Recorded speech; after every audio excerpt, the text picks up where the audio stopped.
তবে আমাদের কেন্দ্র যে নির্দেশটাই হলো ওয়ার্ডে করা যাবে, থানা এবং মহানগরে করা আমাদের দলীয়ভাবে মানা করছেন।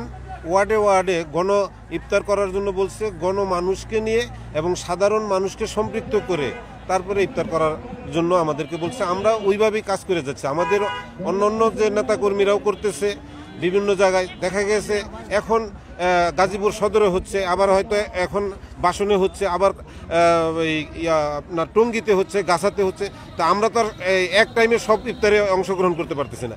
আমাদের মধ্যেই কিছু নেতারা টঙ্গীতে করতেছে, কিছু নেতারা বাসনে করতেছে। আজকে আমরা এখানে আসছি, এখানে আমরা করতেছি, কিন্তু আমাদের মধ্যে সমন্বয় রেখেই আমরা ইফতারগুলো করে যাচ্ছি। গণমানুষের জন্যই আমরা এই ইফতার চালিয়ে যাচ্ছি ইনশাল্লাহ। আচ্ছা, এই যে তৃণমূল পর্যায়ে যারা ছিন্নমূল আছে সবাইকে যে খাওয়াচ্ছে, এই 17 বছর যাবত এতভাবে গণ ইফতার আসলে কেমন ভাবে তাদেরকে খাওয়াচ্ছেন, কেমন মিষ্টি হচ্ছে, তাদের অনুভূতি কি বলছে তারা? আমরা এখন যে ইফতারগুলো আমাদের চলছে, এখানে কোনো দল মতের কোনো বিষয় না, এখানে গণ ইফতার সকলকে নিয়ে আমরা করতেছি।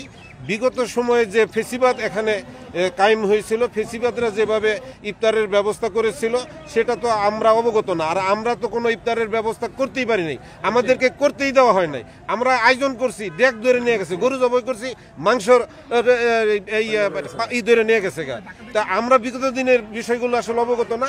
তবে আমাদের দলের নির্দেশ, ভারপ্রাপ্ত চেয়ারম্যানের নির্দেশ যে এখানে দলকে অতটা হাইলাইট করা যাবে না, এখানে কোনো ছবিও ব্যবহার করা যাবে না। আপনারা দেখেন, আমরা কোনো আমাদের নেতার বলেন কোনো ছবি ব্যবহার করি নাই। আমরা শুধু এখানে লিখছি যে ইফতার মাহফিল এবং দোয়া মাহফিল। আমরা সকল সাধারণ মানুষকে নিয়ে আমরা ইফতার করতেছি, এটা আমাদের দলের চেয়ারম্যান সাহেবের নির্দেশ।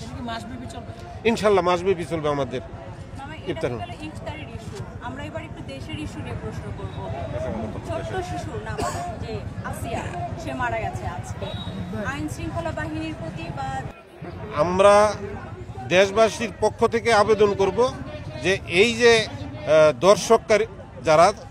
দর্শকরা যারা ইতিমধ্যে গ্রেপ্তার হয়েছে তাদের জন্য সর্বোচ্চ শাস্তি হয় এবং এই দেশের প্রচলিত আইনে যেন সর্বোচ্চ শাস্তির বিধান আছে সেটা যেন কার্যকর করা হয় এবং এই ধরনের ন্যাক্কারজনক ঘটনা যেন আমাদের এই বাংলাদেশের মাটিতে আর না ঘটে। সেই জন্য আমাদের ভারপ্রাপ্ত চেয়ারম্যান গত পরশুদিন তাৎক্ষণিক মেসেজে আমাদের পল্টনে একটা জরুরি সভা আয়োজন করা হয়েছিল। সেই জরুরি সভায় আমি এবং আমার মহানগরের সাধারণ সম্পাদক এম মঞ্জুরুল করিম রনি আমরা উপস্থিত ছিলাম। সেখানে মেসেজটা হলো যে প্রশাসনের সাথে, পুলিশদের সাথে আমাদের সকল পর্যায়ের নেতাকর্মীদের ওয়ার্ডে গ্রামে গঞ্জে মহল্লায় সকল জায়গায় সচেষ্ট থাকতে বলছে।